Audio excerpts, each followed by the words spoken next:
So welcome back, everybody. This is our third installment of our series on sourcing food, plants, animals, and the Jews who tend them. And tonight we are back with Rabbi Greenberg, who pitch hit for us on Monday with an amazing class about kosher slaughter and Shechita. And I don't think anyone has ever shaved their legs with a Shechita knife on a Drisha class before. So record-setting class. And we're so thrilled to have you back with us tonight. We're going to talk about poultry and sour valley chaim, and we're just very, very excited to have another opportunity to have a session with you. And we'll also be doing, we ran out of time at the end last time for some Q&A, so we'll pick up with that at some point also. We had a lot of questions in the chat at the end of Monday, and so we'll hopefully get some time to come around to some of those. But for those of you who weren't with us, I will just reintroduce Rabbi Greenberg. Rabbi Greenberg is an Israeli-born shochet, an aspiring poultry farmer, and an educator. In his 20s, he learned at Yeshiva Ba'ayin for 3 years, where he became interested in animal-related mitzvot. And a few years after leaving Yeshiva, he decided to learn Shechita so that he could process his own naturally raised animals. After he received his Kabbalah, which is certification from the Honorable Rabbi Yisrael Landsman in the fall of 2011, Yadidya went on to work in a kosher beef slaughterhouse.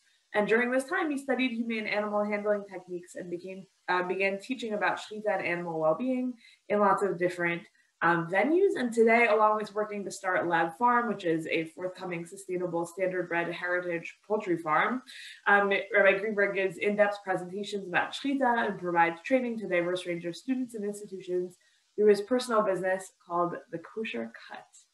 Rabbi Greenberg, we're so grateful to have you back again with us, and take it away. Thanks so much. Hi, everybody. Glad to be back here today. Again, my name is Yadidya Greenberg, and I'm a shochet and also working on poultry farming. Last time that we talked, during the last session, there was some questions, and I think I'm going to start off with some of those questions about kosher slaughter. And for anybody that wasn't here for that session, I'm sorry, but I think the questions should still make pretty good sense. So we're going to go, I'm going to answer some of those questions. And after we do that, I'm going to talk about poultry farming and why I'm starting a standard bred heritage poultry farm and what that means and what poultry farming looks like today. And from that, we're going to look at tzar b'alei chaim, the mitzvah of tzar b'alei chaim, the mitzvah of not causing unnecessary pain to animals. And a question a lot of people ask is, how can factory farming be okay when we have this mitzvah of tzar b'alei chaim? And so I'm going to try to reconcile the two and figure out a path forward. So with all that being said, let's go to the questions from the last class. Okay, so first question is, how many cows can be slaughtered in an hour in a commercial plant? It can be kosher slaughtered in an hour in a commercial plant. So it depends and it ranges on the plant, but the average that I've seen in plants today is usually around 200 in an hour. That's kind of the norm, and also from what I've seen, I've not seen everything. I'm not, but I have been to what I believe to be the biggest in the world right now, which is in Uruguay, which does 550 a day. They do 550 cows a day. Sorry, I said 200 an hour. I meant to say 200 in a day. 200 in a day, sorry. Apologies. That's kind of the norm. The biggest in the world right now is 550 in a day. There's been, I think, bigger in the past. Right now it's 550 in a day. And the smallest I've seen are around 50 generally. You can get down to about 10. But 50 is a more manageable number in terms of having enough volume for modern production. And then they ask, so how much that's about. So if you're looking at how fast it can go, if you try to slaughter with one kill box, which is the machine that we use for killing today of cattle, if you try to slaughter more than one every 40 to 60 seconds, you're really gonna get into some inhumane territory. You can do one every minute, every maybe a little bit less than a minute, and still do okay if you have a really well-run plant. But if you start to really go below that, you're going to really have problems. And there are problems in the industry. It's not a perfect industry, in the entire meat industry. And there's also plants that run really well. Okay, so that's that question. One of the questions was, where and how does a person train for Shechita? If the acceptable fail rate is 0, then how does anyone learn? So I'm saying the acceptable fail rate in Shechita in a kosher slaughterhouse today is 0. So there has to be plentiful workers, and you have to really do everything you can to not have any non-kosher meat coming out of a factory. So the answer there is that generally when people are first learning how to shecht, they're not shechting for people to eat kosher meat, certainly not from a factory. You might shecht a little bit, small amounts just outside the factory or at home, wherever it is. And a lot of that will turn out kosher in the beginning, even though you might make a mistake here or there. I just taught a guy Shechita for the first time the other day, and he had 3 out of 4 of the animals that he shechted turned out kosher. Shechita is not necessarily that hard to get kosher, baseline kosher. To be really skilled takes more practice, but just to get basically kosher is not that hard. And then oftentimes people learn in non-kosher places. People will go to the live poultry markets and just slaughter there for hours and just train and practice. That's pretty common nowadays. Okay, so, and people usually learn either in a kosher plant. They'll go and try to get a job at a kosher plant and apprentice there, or they'll get private tutors. That's the most normal way, although some people, in Israel, there are some schools which teach Avodat Kodesh, Safrut, Milah, Bris Milah, and writing Torahs, and they'll also teach Shechita sometimes, but it's not that common. So it's generally pretty hard to learn Shechita in America, a little easier in Israel. What emotions do you feel when doing Shechita? Does the bloodshed ever cause you distress? So when I slaughter animals in the beginning, bloodshed caused me distress sometimes, not in the moment. It was more subconscious. It would happen later. I would sometimes have dreams at night, and I would wake up, and that would cause me some distress. Never really in the moment. Most people feel like it's going to cause them more distress than it does in the moment, or just in general, because it's actually much more natural for us to kill and eat animals than we might think in today's world where we're so separate from it. Today, it does not cause me really distress. I don't have dreams anymore. Although what I will say is if I see or hear an animal experiencing above average amounts of suffering, that does cause me distress. I don't like seeing that. It bothers me a lot. Seeing animals being tortured, just being, things being done really badly bothers me. So it's nothing, but it's, if everything's done well, I don't experience any kind of distress. What uncommon animals have you shechted? Not really anything too uncommon. I've shechted chickens, turkeys, ducks, sheep, and cattle. I've definitely shechted some unusual breeds of cattle, like Scottish Highlands, and this isn't so unusual, but maybe more unusual here is the Brahma cattle. I'm not quite remembering. Anyways, but they have the big, long necks with tons of skin, so you actually have to hold it down, and you're slaughtering, like you're going through the skin for like a few seconds before you get up to the neck, because they have very droopy skin. But they're very nice cattle, very easy to slaughter. Okay, so but I'm not done. I want to do some other animals like deer or elk or some different, more unusual animals. I also did quail. I forgot quail I've done. So, but I'd like to do more unusual animals. Okay. If the shecht isn't clean due to one of the 5 criteria, so if somebody does a shechita and it's not kosher, is there anything that the shochet is obligated to do? If we drop a Torah, the person community has to do something. What if the shecht isn't clean? It seems that the human should have some responsibility in our ethical construct, not just dismissing the animals unkosher. So the answer is no, and actually the opposite. We really tell people not to give any kind of punishments for somebody if they've not done a kosher slaughter. Even the thing about the Torah is not really true. It's like a minhag in certain communities where the community would fast if a Torah was dropped, but there's no requirement for that.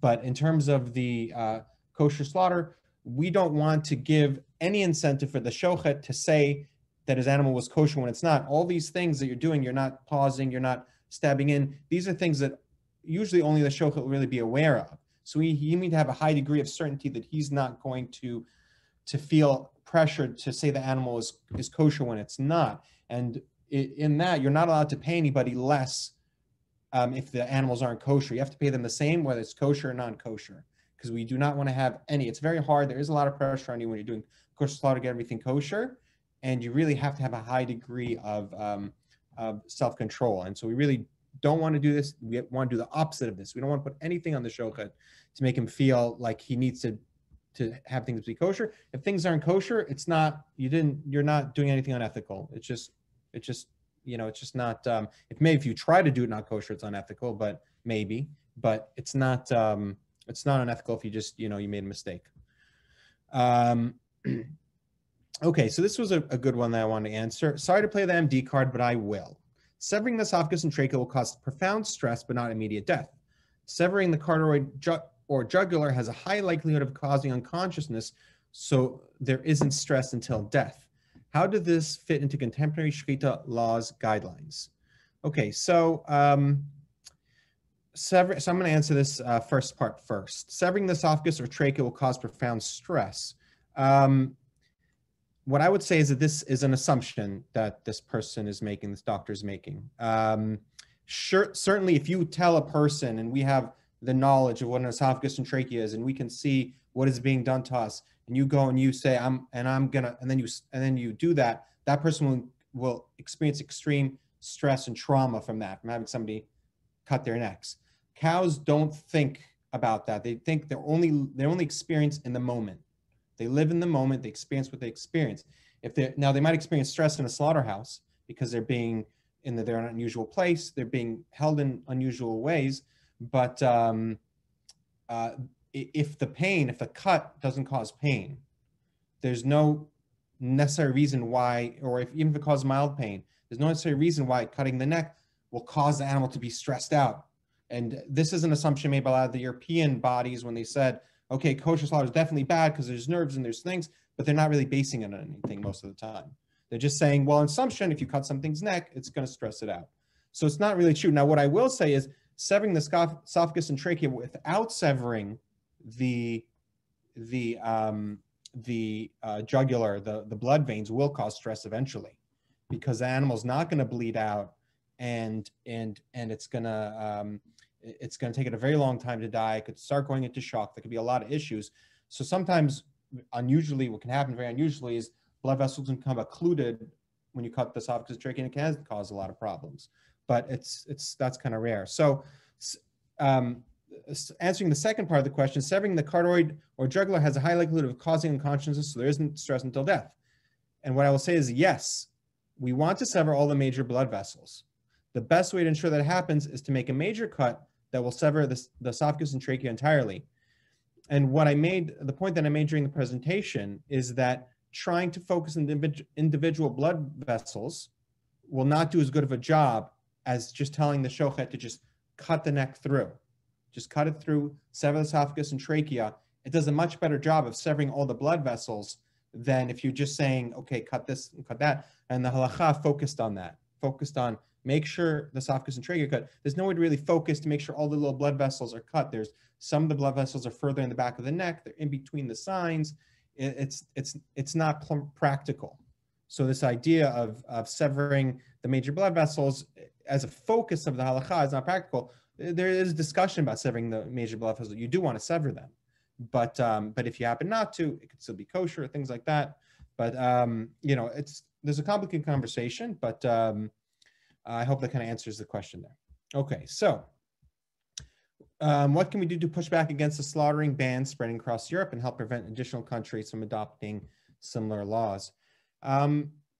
Well, in order to really do anything about it, we need investment into creating campaigns to go against these Shechita bans, these kosher slaughter bans.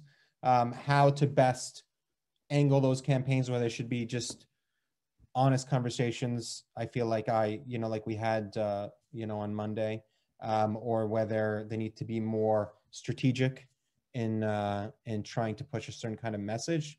I'm not sure, but it would take investment. It would take money and time and working in these communities. And what I would say is, what you'd want to do is there's a lot of places that have bans against it. One of the things is that you would want to have a Jewish Muslim alliance against it. That strengthens our position quite a bit. It can, in some countries, it might not,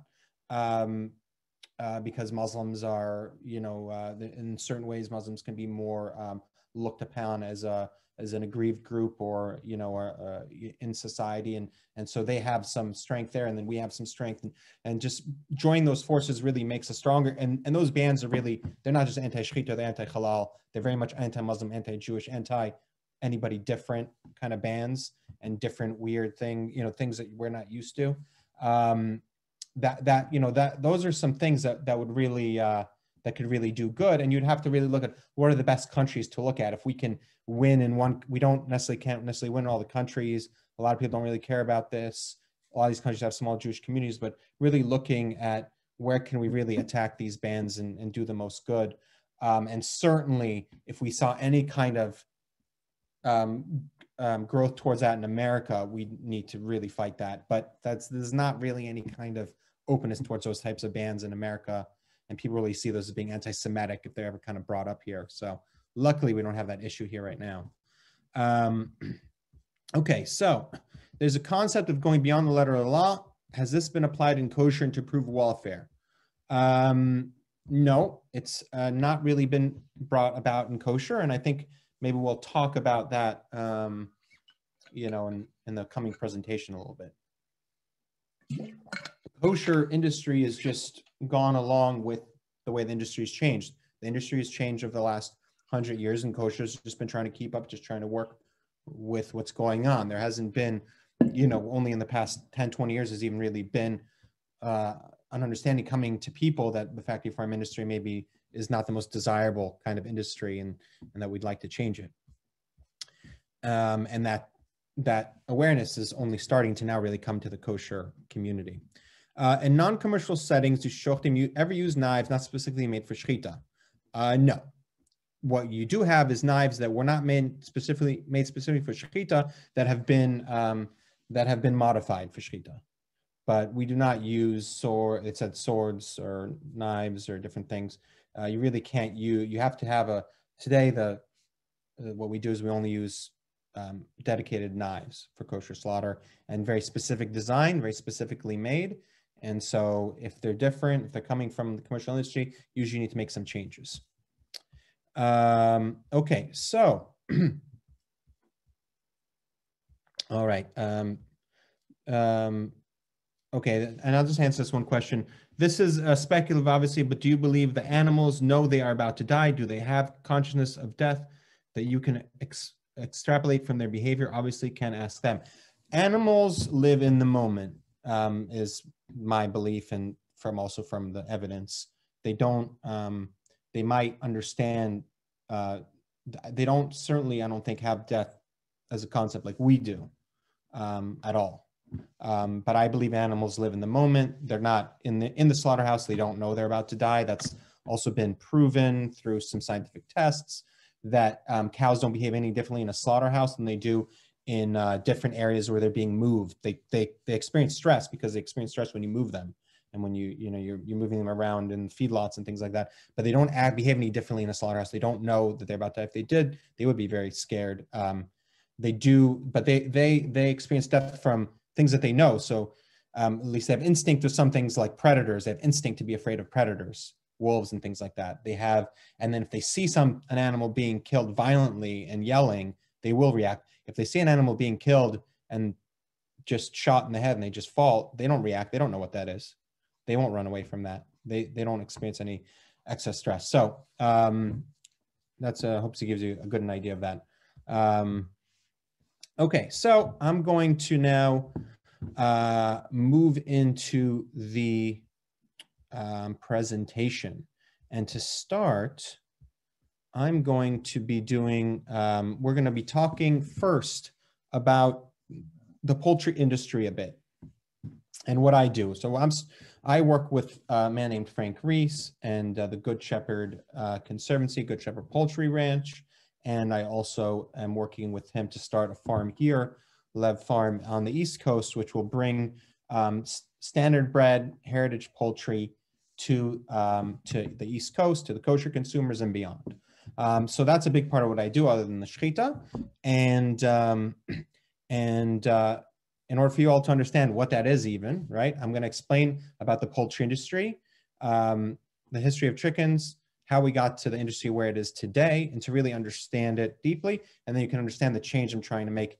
And we can talk about a little bit about halacha and how it connects. Okay, so I'm going to do a screen share and show you guys a little PowerPoint. Okay. Everybody can see everything all right? Perfect. Okay. So first, I'm just going to talk to you guys a little bit about chickens, history of chickens. Chickens were domesticated about 5,000, 5,400 years ago, we believe, from China, from red or green jungle fowl is the general belief. The wild fowl that lived in the trees, and we believe they were domesticated mostly as pets in the beginning, maybe for fighting, more for entertainment. From there, they did spread all over the world. The first evidence of them ever being eaten was actually in Israel about 2,000 years ago. So they were eaten more recently, and that's why you see in the Torah, they don't talk about eating chickens. That came later, and there's no chickens that are used in the temple. All right, so they started being later, and they became more and more popular for eating, both for eggs and for meat over time. And over time, breeds were developed. And what we're going to talk about, a lot of what we're going to talk about is what is a breed. We need to understand that for understanding standard bred poultry. Does anybody know what a breed is? A variant. A variant. Mm-hmm. Yep, it's a variant. Yes. There can be variants that aren't breeds also. A genetic pedigree. Right, it's a genetic pedigree. That's a good way to go about it. One of the things about a breed is that for an animal to be considered, for a chicken to be considered a breed, it needs to breed true. So the parents, when they produce offspring, the offspring need to look like the parents, need to have the same conformation. You might have what they might call mongrel chickens, country chickens, where there's just, you have a bunch of chickens and they all breed and you don't control it at all. And then the kids can look different than the parents, and it just is what it is. And those kind of chickens can be healthy, but you have a hard time maintaining quality and maintaining certain traits. And what happened in the poultry world was, over time, people created breeds and they developed breeds. They said, oh my God, look, I have this chicken and it came out white and with these kinds of feet and a comb that looks like this, and it was really good at egg laying. And as we grew these traits, the fertility improved, and they developed breeds over time. This was done very in a non-organized fashion all over the world. And when America came about, all the breeds kind of came to America from all over the world. And in the United States, and then in Great Britain, this was organized better than anywhere else in the world. And in the United States, the APA was created, and in Great Britain, the Poultry Club of Great Britain were created, and they created standards of perfection in America and the British standards in Britain, and standards for all the different breeds. Some of these breeds were very old, like the Minorca and the Leghorn. Those were old breeds from the Mediterranean. That's called the Mediterranean class. Very good egg layers. They lay white eggs, and they're very good egg layers, but they're generally smaller bodied. They do well in hot weather. Okay, and the American breeds that were created were really good for meat production, the best meat production birds that had ever been created. And they laid brown eggs generally, and they had very good meat, and they were good in cold weather. Kind of matches, right? So breeds were created all over the world, and they would really match the locale, match the nature, the thing that they had to live in. They all had to live primarily outdoors, these animals, and they were bred for their environment. They were bred to have good immune system. They were bred to be fertile. They were bred to be tasty and to be productive also, right? So it was bred for a lot of things, but all these breeds were very healthy. And what the APA did was created standards of breeding. and then you'd create a standard bred poultry, okay? And this created a very healthy and growing chicken industry in the United States. Okay, now the chicken industry in the United States was still very small. Today, chicken is the most eaten meat in the United States. Over 80 pounds a year per person is the average. But back in the early 1900s, it was the least eaten meat out of the big three. Chicken, pork, and beef were about 80 pounds a year, and chicken was about 15, 20 pounds a year. People would eat chicken once a week on Sunday generally. It was a special occasion bird. It was expensive. It was expensive to produce, and it was considered a delicacy. And it just wasn't eaten that much. And same thing with turkey also. So what's happened since then? Actually, people don't eat more beef or pork than they did back then, but they eat a lot more chicken than they used to. That's the main meat consumption that has really risen since early 1900s. And some things changed this. The first thing that changed this was a fateful accident. And this happened in the Delmarva Peninsula, which is Delaware. The majority of Delaware is in the Delmarva Peninsula, and so is a part of Maryland, okay? And that's just south of Jersey here, across the bay. And that area is now, it became a huge chicken producing region. And what happened was, this lady, Cecile Strong, she ordered 50 chickens and she actually got 500, okay? 500 chickens.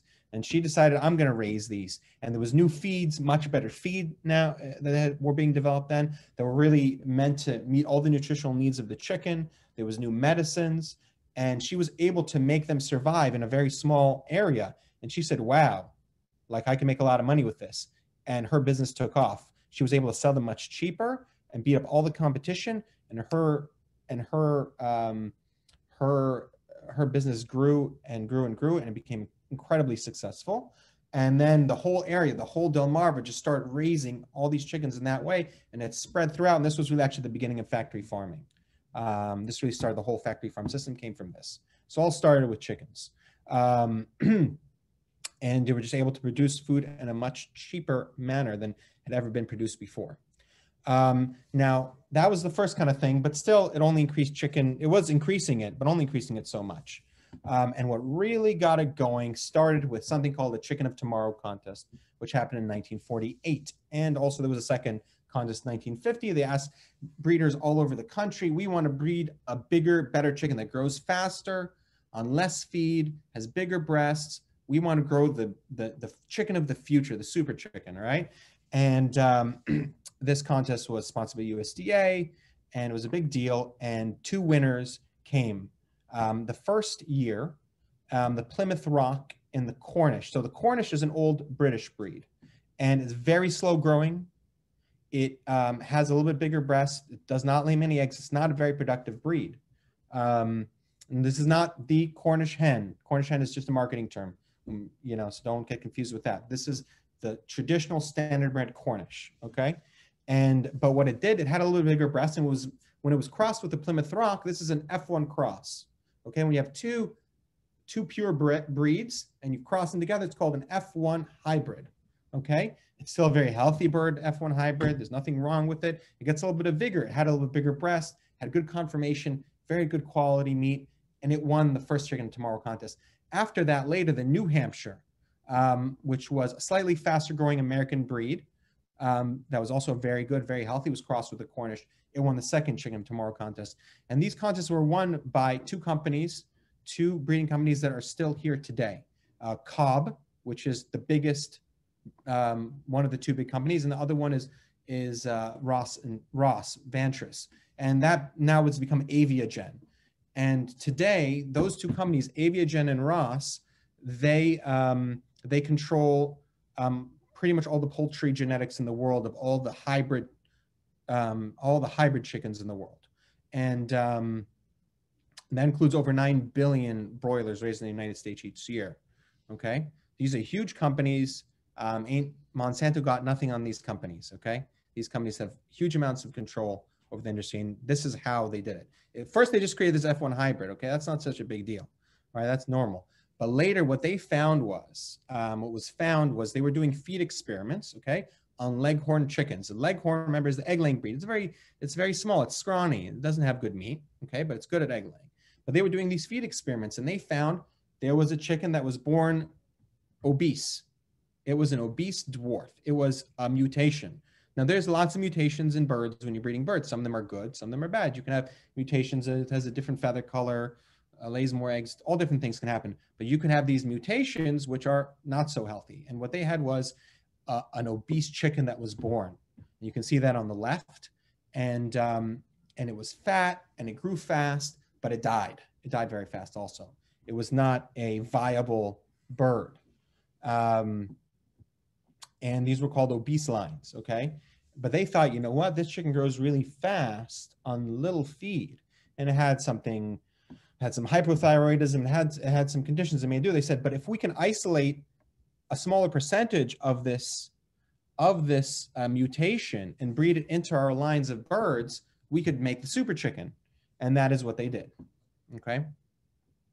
And what they created was the Cornish Cross hybrid, is what we call it today. The Cornish Cross originally had Cornish, New Hampshire, Plymouth Rock, and Leghorn all bred into it, the obese lines of Leghorns. Although today, there's no breed. It's not considered a breed. There's no breed in it. It does not breed true. It is an F14 hybrid. There's 14 crosses to get the chicken that you eat on your plate today, okay? They've inbred lines of chickens at the top of these crosses, okay? Inbred lines which maintain certain percentages of obese genes, of the different genes, different gene mutations that all create the modern day Cornish cross. These include obesity, okay, the obesity gene, and they've now been able to map the genome of the chicken and actually use that, and they will map the genomes and say, okay, this chicken has, 50% of the obesity gene. We want to use this in our lines, and we want to recreate that chicken. Dwarfism. If you've seen the chickens today, they have very short legs. If you see my standard bred chickens, they have very long legs. Dwarfs tend to have bigger bodies, smaller limbs. Okay, that's one type of dwarfism. Hyperthyroidism, fast growth, and there's others too, large breasts. Okay, and so they have these inbred lines which maintain percentages of these genes, and then they combine those to get the modern day Cornish cross. So modern day Cornish cross grows in 6 to 8 weeks, where to the same size that a standard bred heritage chicken from before the 1948 took it 16 to 18 weeks to grow. Okay, it goes about 3 times faster. Modern day Cornish cross eats between 2 to 2.5 pounds of feed per pound of growth. Okay, the standard bred chickens take about 3.5 to 4 pounds of feed per pound of growth. And what the standard bred has that's good is they have fertility and immunity, and they have growth, and they have it balanced. But what they've done is they've increased growth, or for hybrid egg chickens, they've increased production of eggs, and they've really decreased fertility and immunity. So the chickens are not as healthy, they're not as immune, they're not as fertile. Okay, and also part of what they've done is they have the parent stock. So the chickens have had bred out of them the ability to know when they are full. So they will just keep eating. Now, when they're young, they'll just eat, but they grow so fast that it goes into their growth. But once they hit the age where they stop growing, which is what you need breeders need to go to full size, and then they breed new chickens. Those birds must be put on something called starvation diet. Okay, so those birds have to not be given feed in order to keep them from overeating and killing themselves, basically eating themselves to death. And they're constantly hungry. They constantly want to eat, and they'll just drink water all day because they constantly just have this insatiable appetite. All right. And part of also what they do is artificial insemination. All turkeys today, if you're eating any kind of turkey, unless if it's a heritage turkey, it has been artificially inseminated. The breasts are too big on the males, and they cannot mount the females. And so none of the turkeys that you eat, there's a guy that goes in the turkey barns, and they extract the semen from the males and they put it in the females. So it's a pretty gross system. It is, a lot of people call them Franken chickens, okay? And if you really know them and you see them, they're very unnatural. Having known a real chicken, knowing the Cornish cross, I know the Cornish cross is a very unnatural thing. There's also a lot of consolidation control. The two companies kind of control the industry. They have a lot of power. And and everything's the same. There's a huge monoculture. Every Cornish cross almost exactly genetically identical. We have 9 billion birds raised each year, whereas we used to have Plymouth Rock, New Hampshire, all these genetically diverse birds. And then there's even within each breed, there's much more genetic diversity than there is within the Cornish cross. So we've also lost a lot of genetic diversity within this. Okay, so, and this is a demonstration of how your modern day chicken is created. At the bottom, you have the Cornish cross, right? Okay, that's the chicken you're eating. On top of that, so let's go back here. Okay, so let's say you are buying Empire Chicken. Empire Chicken buys a parent stock. They buy a female line and a male line of breeders from the breeding companies, okay? And they breed those and they create your chicken that way. That's what Empire does. Some people just they go to hatchery, like a smaller, like let's say Grow and Behold or some other company that's smaller, right? These small poultry companies. They're not going to necessarily buy their own breeders, but they will go to they'll go to a hatchery that has the breeders. They buy them from Aviagen and Cobb, and they will create the Cornish cross, okay? And that's the bird that you eat. Now, on top of those breeders, you have an A, B, C, D line, okay? This is called the parent stock, the breeders here. The breeders here are called parent stock. Above that, this is the grandparent stock, okay? And above that is the great-grandparent stock. So you see there's A, B, C, D lines going into each one. Each of those lines maintains different amounts of those genetic mutations, and those are mixed in a fancy way in order to get your bird that you need today, very specific way. So the A and B is made together to create an AB line. The C and the D are made together to create a CD line on both sides. And on top of that, you sometimes have great-grandparent stock, which maintain higher amounts of these genetic mutations. And sometimes you'll go back and use those in order to even out their lines. There's no breeds anywhere in this equation. Also, the slower growing hybrids, the so-called slow growing hybrids, they don't grow slow. They just grow slower than the Cornish cross. They're maybe 8 or 9 or 12-week birds. Those are also produced in exactly the same system. They just produce them to grow a little bit slower. Okay, and so this is what the modern day industry looks like. This is every chicken produced in the United States, almost, is how it's done. Very well-maintained secret of the industry. Now, especially some of these top levels, I'm a little bit hazy on, like it's not 100% like I'm saying, but this is the basics here. This is all secret stuff. They don't tell people how they do this. So some of the really high levels, I'm giving you my best understanding. Okay, so, and this is why I'm working to start a standard bred heritage poultry farm, okay? And I work with a man named Frank Reese. He raises chickens and turkeys and also some geese and ducks and guineas, but chickens and his turkeys is his biggest thing. And he is trying to preserve these breeds. We're not trying to change the whole industry, not right now at least, that's not in the cards. We're just trying to preserve the past because it's really in danger of all being erased right now. The entire industry is in danger of being erased. He's the only remaining commercial breeder of standard bred poultry for commercial production in the United States, one of the only ones in the world. The industry is very close to being completely destroyed. So what we're doing is a preservation project, okay? He does this on Good Shepherd Ranch in Kansas, and we're working to start an East Coast operation, which we're calling Lev Farm. These are some of the breeds that we're trying to save. There's a New Hampshire on the left, and there's a bronze turkey on the right. That is a beautiful bronze turkey. I took that picture, and the turkeys that we eat today don't look anything like that bird. Okay, let's see. So as you can see, the industry is pretty sad today. And the kosher industry is the same, uses all the same birds. There is one company, Cole Foods, which is using heritage birds, but that's it. And that's not the majority of the chicken they sell. They sell just a couple thousand. Okay, so any quick questions about this breeding? so I just answered, does this mean Grow and Behold is offering anything different than Empire? Grow and Behold is pasture raising their birds. Empire does not pasture raise their birds. Grow and Behold also offers a slower growing hybrid, the Freedom Ranger, as they like to call it, marketing term. And they let their birds go outside. There's a question for if it's really better, how much better is it for these birds to go outside, because they don't do well with weather extremes. Aren't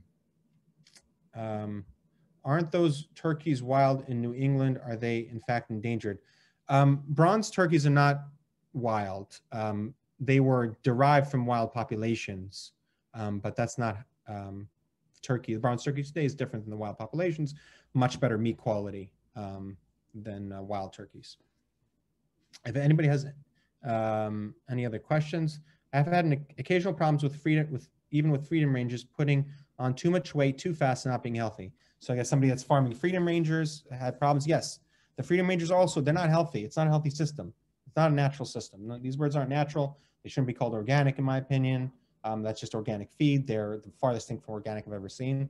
And I've seen birds that are 6 weeks old and they're having heart failure and diabetes. I mean, it's not, now they generally bred that they survive the first 8 weeks, that they can be relatively healthy.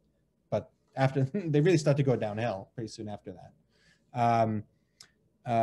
Is this situation different in other countries with kosher livestock and poultry? No, it is not different anywhere except for in the third world, right? In developing countries, in India, let's say, there's a lot of the old chickens. They don't really have breeds in India, but they have like country chickens, they call them.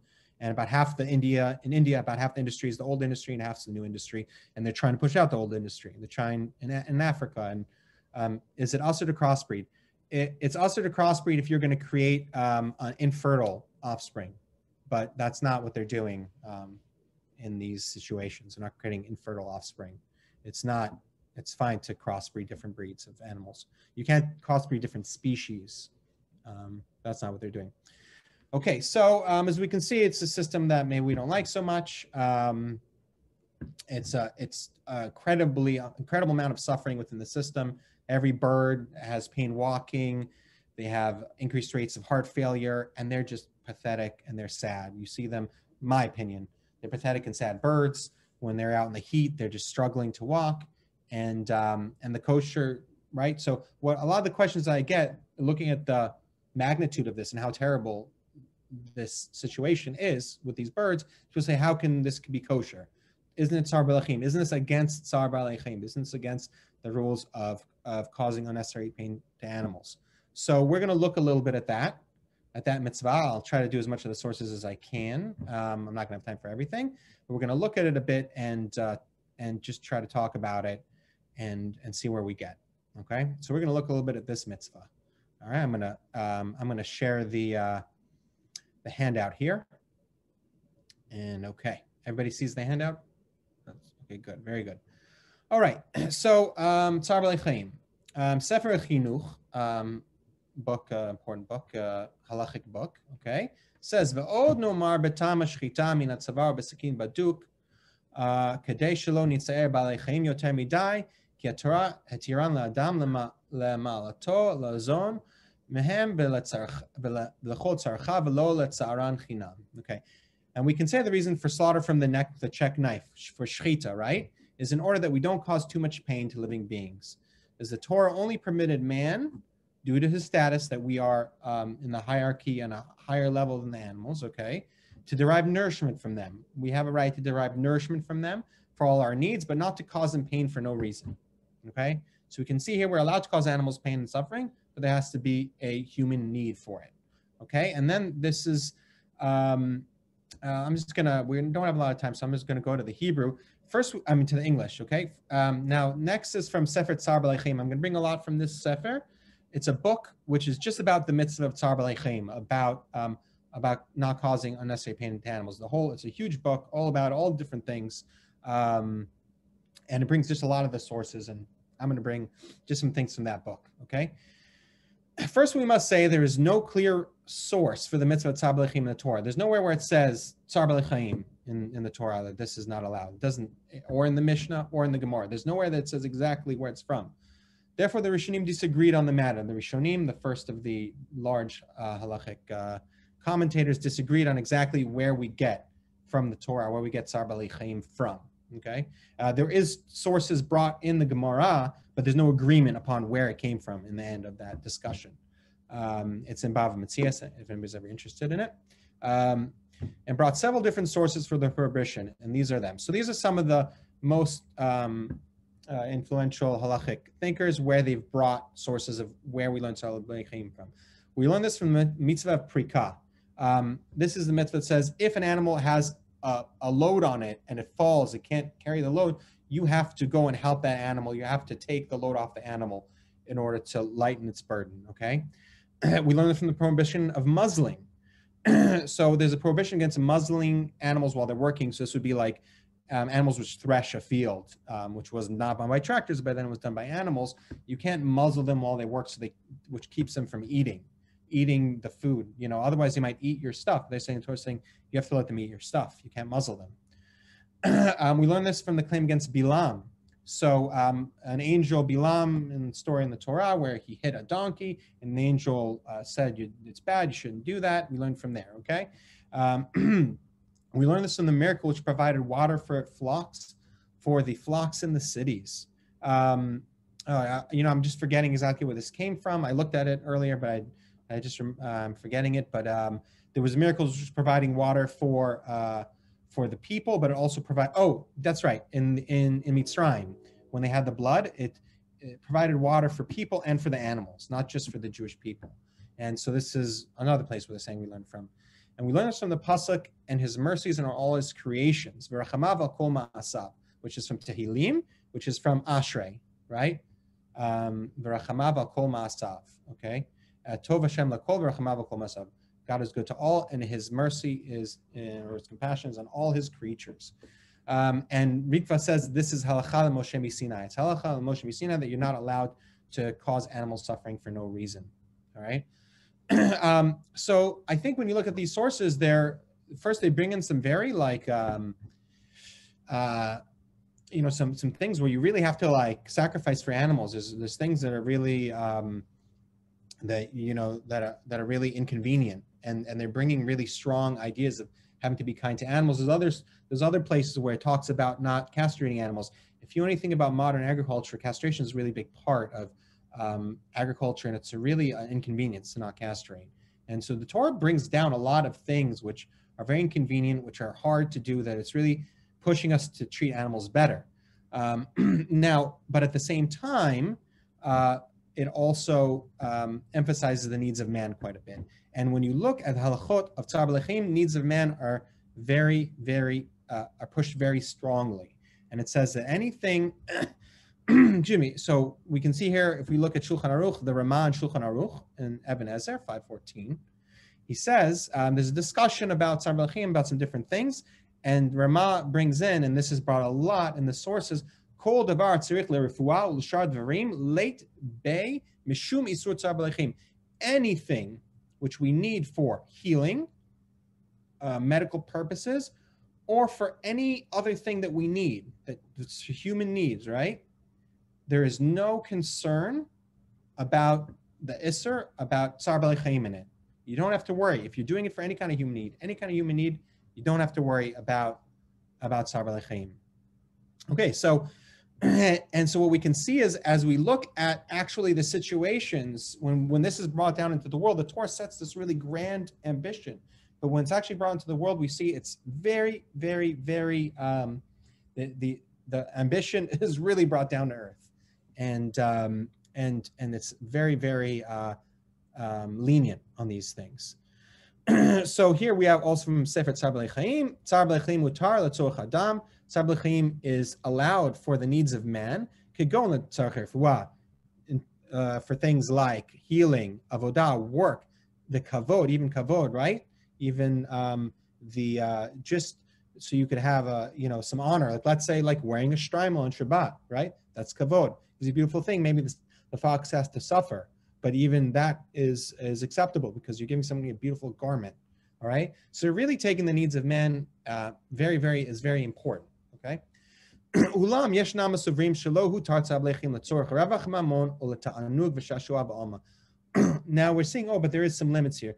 Although there's those that say that tsar b'lechim, you can't just make an animal suffer. At least there's those that say, right? Not everybody. Those that say that you're not allowed to cause animal suffering in order to benefit monetarily, or for just mere pleasure, amusement. You're not allowed to cause tsar b'lechim. But even that is not fully agreed upon.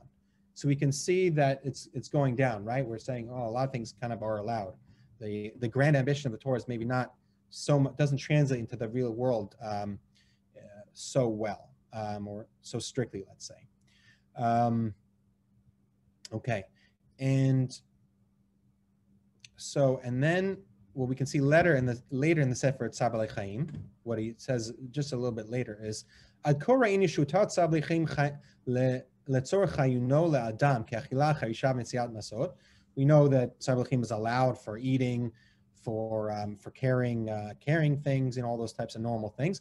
Ulam haim hutar davar af letzorech revach momani shel adam. But can this thing just be allowed for monetary gain?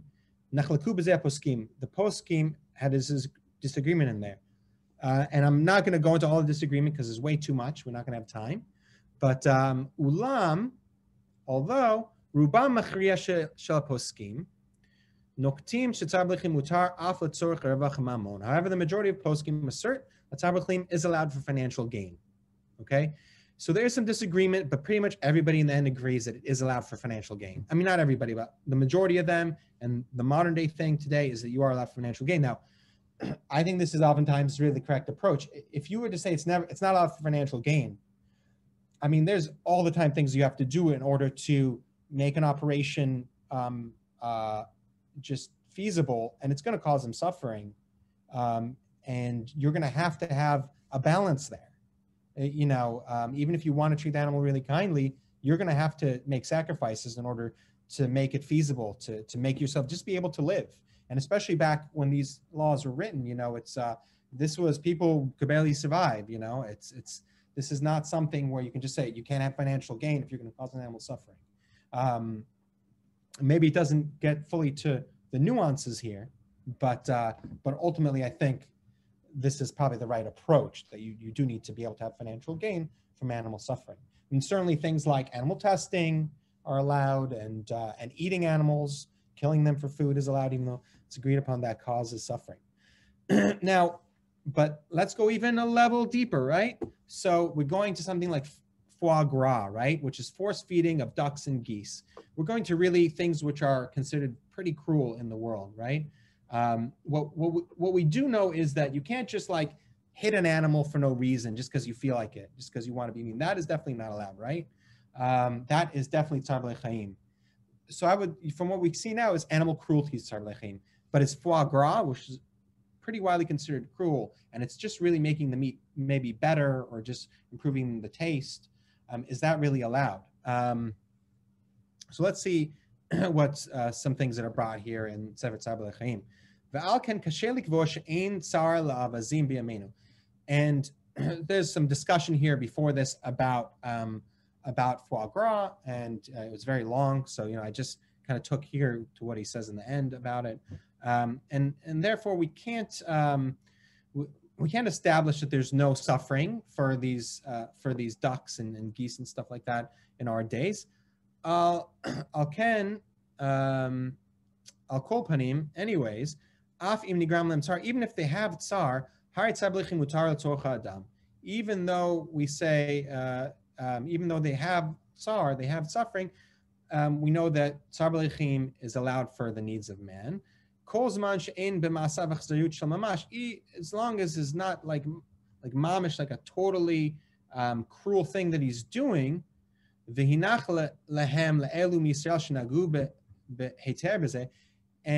we know that there's been lots of Jews, people from Israel that have done this for many generations, that have force-fed the ducks, right?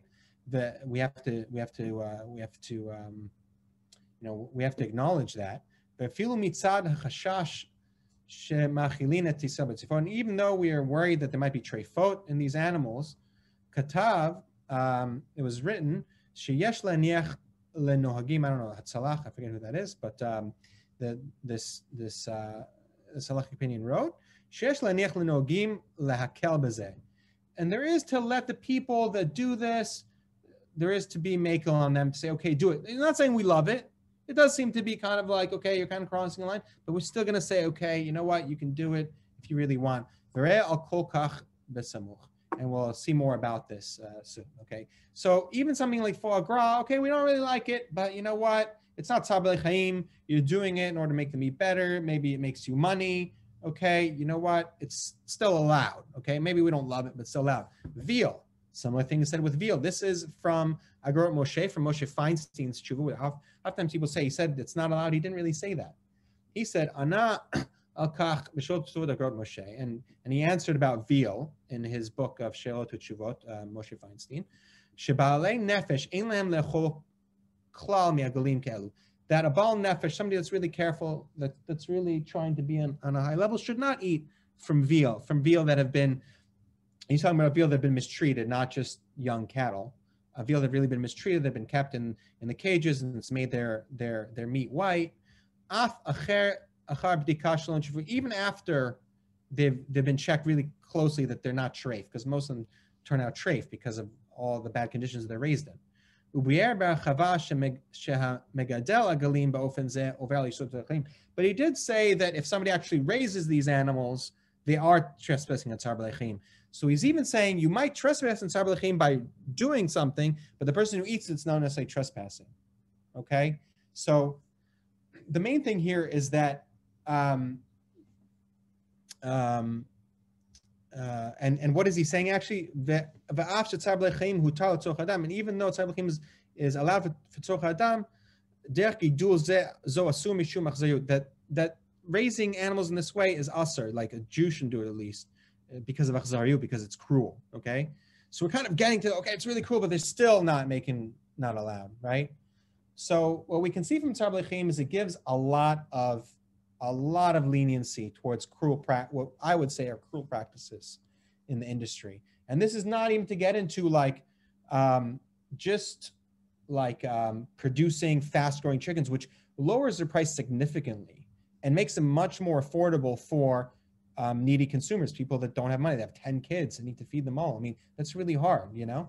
So certainly there's basically no discussion. Everybody said, they say, why do you allow factory farming? You say, well, people need to be able to afford to eat, right? That's the thing that's brought. You can see there's not really much here about tzar b'leachim that really gets translated into the industry. What people talk about is basically it's against animal cruelty, like just torturing an animal. That's basically what we got. And when you get to these really cool practices, maybe it's not allowed, right? That's kind of what we're getting in the laws. All right, so I'm just going to skip a little bit and just get to I think the most important part. Koldavar, this is, so what we have, and I think what we're getting to here is the achzariyut piece at the end. We kind of want to focus in on that. He says, well, you really shouldn't do this because it's cruel. Maybe it's not tzar b'leachim, because you're not just doing it just to like stab an animal just to have fun or something, but it's cruel. It's like, it's obviously not right. Okay. So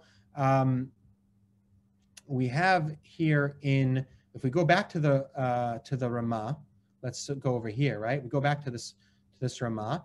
After he says, Kol dvar shetzarich be mishum isur tzar b'leachim, basically anything that you need for refuah or for any of your needs, you can do tzar b'leachim. You can make the animal suffer if you need it. V'lechen mutar limnot notzot mi'avazot chayot v'leika lemechash mishum tzar b'leachim. And therefore you can take off feathers from the geese.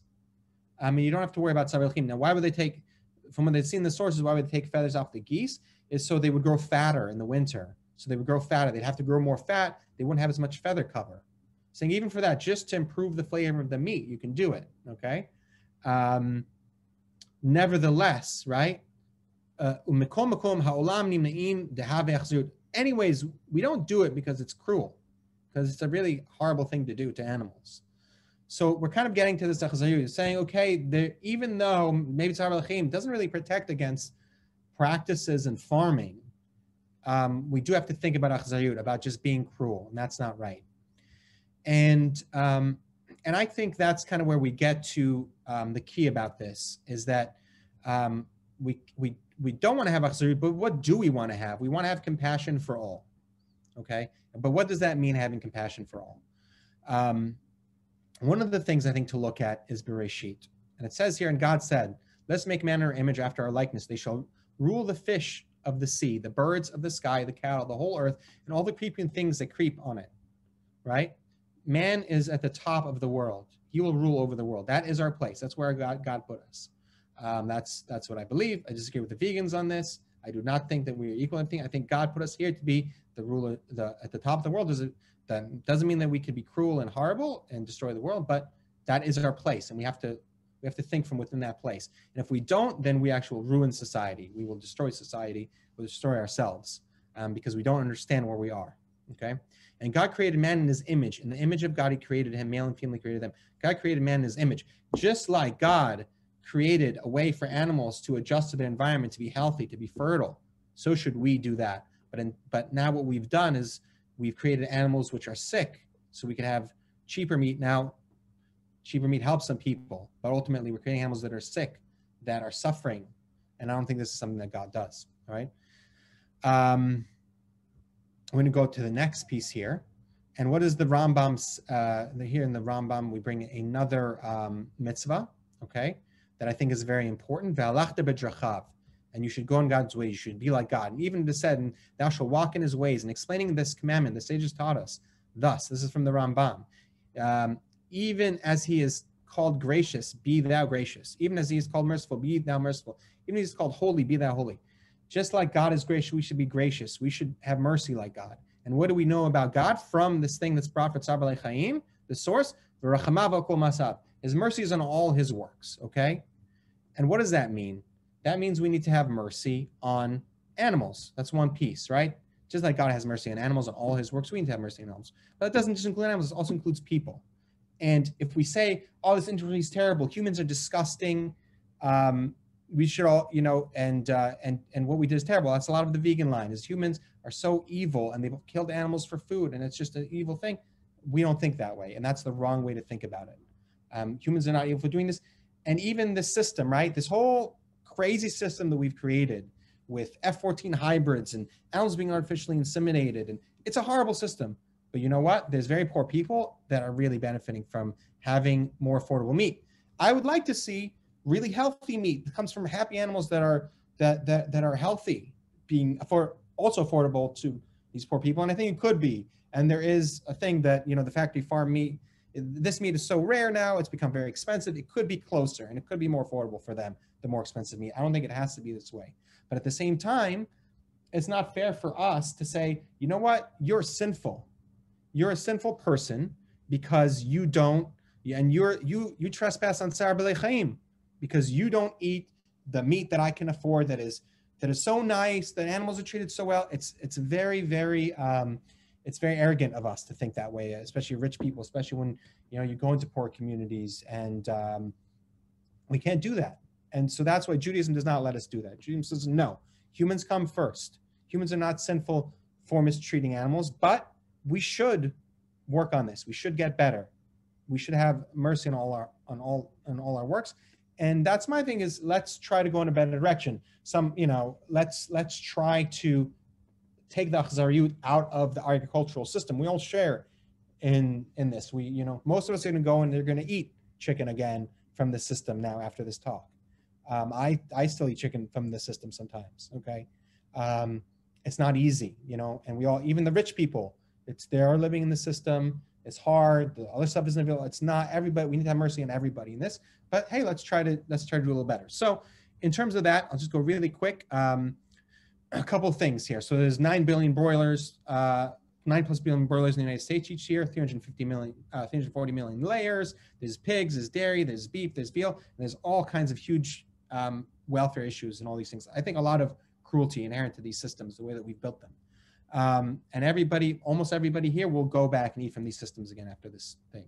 So how do we change it? So first off, we have to have that compassion for all, everybody, the people working in the factory farm system, ourselves, each other, the animals. We have to have compassion, needs to be number one. And that's been the biggest problem of the vegan movement, is that they claim to have compassion, but they don't have I'm not saying every vegan, but I'm saying the movement as a whole does not have compassion for people. They only have compassion for animals. the wrong approach. We have compassion for all. That's number one. Also for the vegans, we should have compassion. There's a lot of meat eaters that don't have compassion for vegans. We all need to have compassion, okay?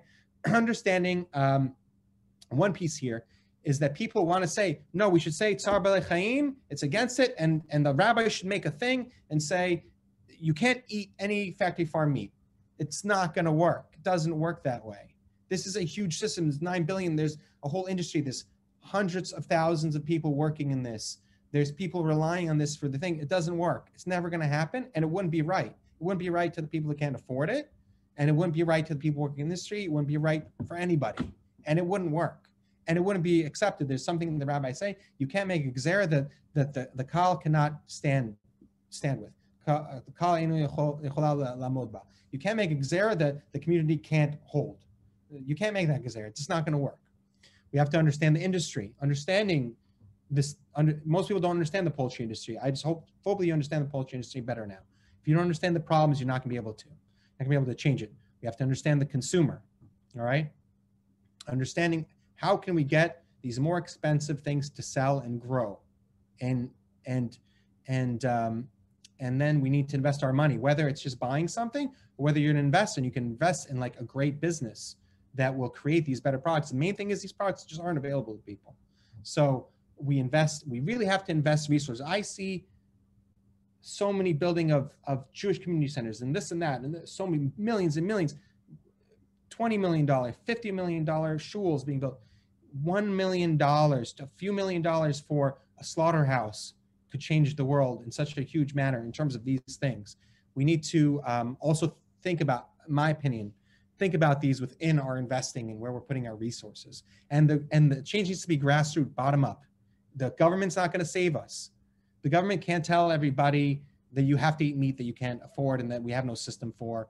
The government is bought out by the industry. Even if it wasn't, it's not going to save everything. You look at Europe where they do things, the things are still just benefit the industry. They're not going to make all these chickens illegal or something. We have to have bottom up change, and that means it's up to each of us to really create the change as best we can and to have compassion for ourselves. We have to create solutions which resonate with the consumer. That's understanding the consumer. I really like what Elon Musk says, and I've really been impressed with what he's done with Tesla. When you have a product that really resonated with the consumer, the word of mouth spreads like wildfire. I put in the wrong word. It spreads like wildfire. Okay. Milk really changed. The industry has changed. Organic milk, grass-fed milk is just growing like crazy because it's a product that's resonating with the consumer. We can't force this. We can't have the rabbis force it. We can't have the government force it. It's up to us. That's the way to create change. And that is the presentation.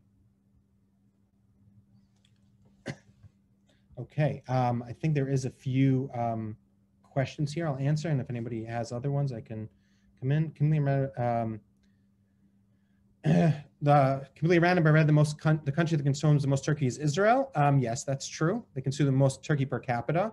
Very cheap to produce meat.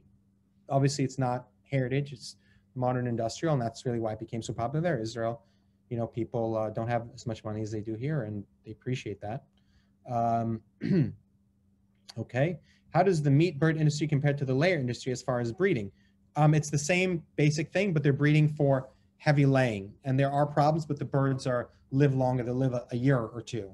But there's huge problems. There's also they kill all the males at birth. They put them in a grinder, basically grind them alive at birth because they don't need them. Tons of issues in the egg industry. Well, the chickens aren't healthy either because they're just being made to lay more than is possible. As foie gras sour, most opinions hold that it's not a sour to eat foie gras, but there's definitely people that say you shouldn't eat it. It's better not to. Are castrated animals kosher to eat? They are kosher to eat. A Jew can't castrate an animal, but they're not considered not kosher to eat. Why is it so hard to find kosher goose? Goose is very hard to pluck, and especially kosher, very expensive to produce. So it's become very uncommon, especially in the industrial model. It's very hard to fit geese into that. Doesn't really fit. Ducks can barely fit into it, and goose really much harder to change. What practices would you change to be more humane? Breeding practices are my number one. Breeding practices in the poultry industry. It's, in my opinion, the biggest issue we have, welfare issue in the world. it's the most common. It's the things that are happening are the worst, in my opinion. You have these issues. People have an easy time getting behind issues like how an animal is slaughtered, or even more easier like foie gras. There's very little foie gras is eaten. It's a very hoity-toity thing. Veal, they've already improved veal a lot from how it was produced. It's not a commonly eaten meat, but it's chicken, 9 billion. It's the most eaten meat, and they suffer every day of their lives. So that's the changes we're trying to do, and the biggest thing is investing your money, buying better chicken. You can buy from Whole Foods, hopefully from us in the future. You can buy some, standard bred chicken, kosher standard bred chicken. Whole Foods has some heritage chicken. You can get grass-fed beef. You can try a little bit better beef. You can get it here and there, but there needs to be investors. That's a big one, because we need to start the right kind of companies, because it's just not available that much. Those are the main, things that can really be done. And then just, so if you know anybody that's looking to invest, that's a really good thing to do. Impact investing, something it's called. You mentioned wanting to work with different animals like deer or elk. There's a whole kind of questions. So shechting wild animals is really hard. It's not something we really do anymore. Generally, if you're shechting deer or elk, it's coming from a farm. Nowadays, it's very hard to restrain a wild animal and to slaughter it. Okay. Please tell us more about your farm. So I work with Frank Reese in Kansas, and he has his farm in Kansas, and we're working on starting one out here on the East Coast. We do have a property in southern New Jersey, and we're looking right now for the funding to expand his business, the Good Shepherd Poultry Ranch, on the new farm, Lev Farm, expand his business and start raising here standard bred poultry. The biggest market for standard bred chicken is New York, and then also the kosher markets here in South Jersey in Egg Harbor City. So, this is,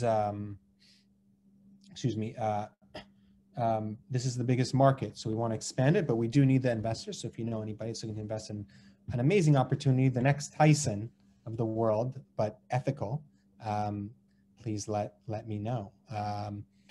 And he's also, you can watch the movie Eating Animals. He was in it. Frank Reese was in it.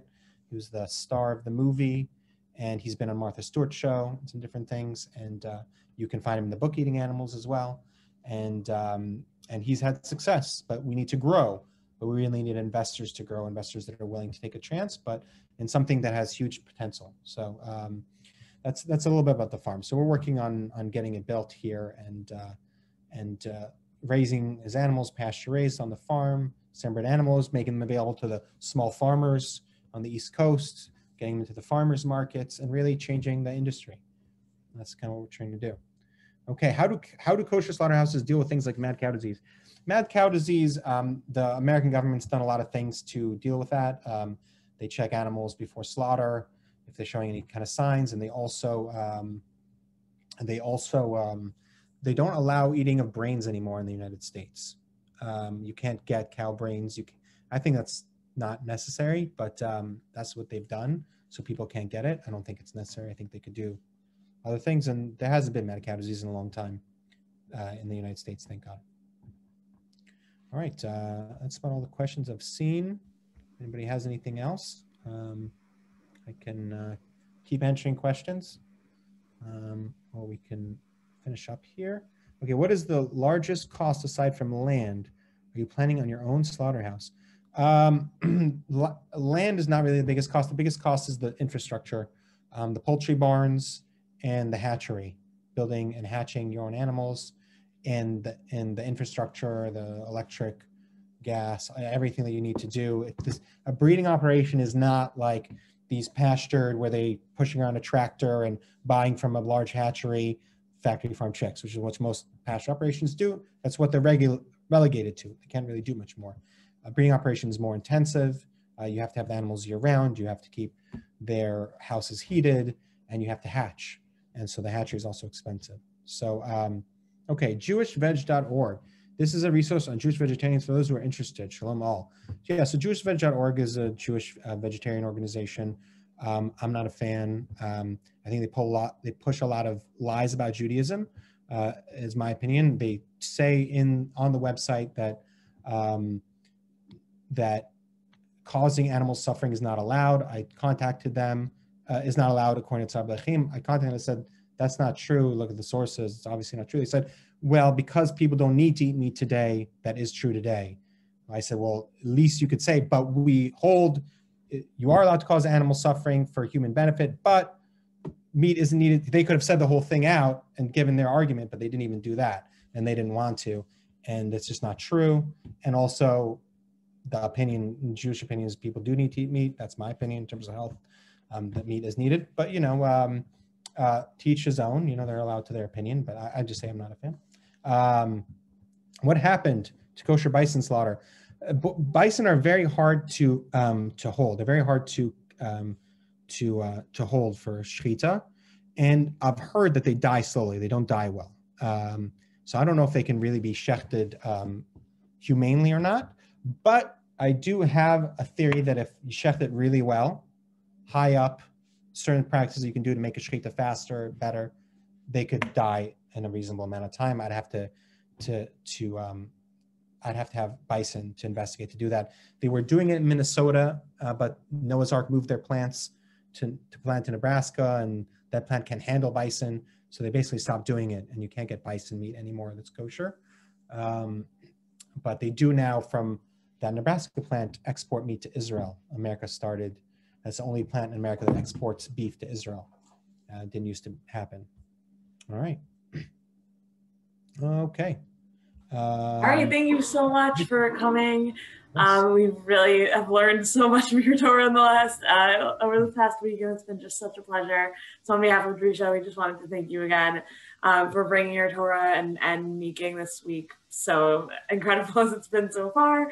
And we will all be back tomorrow with Drisha's very own Michael Fraud, who is both spent many years working on farms, and in addition to that has done a lot of plant growing related education, and so we're really excited to learn from him tomorrow night, and that will complete this series as part of our Winter's Mod. And next week we'll be back with a different series called Plenty and Scarcity, and we'll be talking about food distribution more specifically, and actually particularly like in the United States, but also how Halacha thinks about plenty and scarcity and distribution there.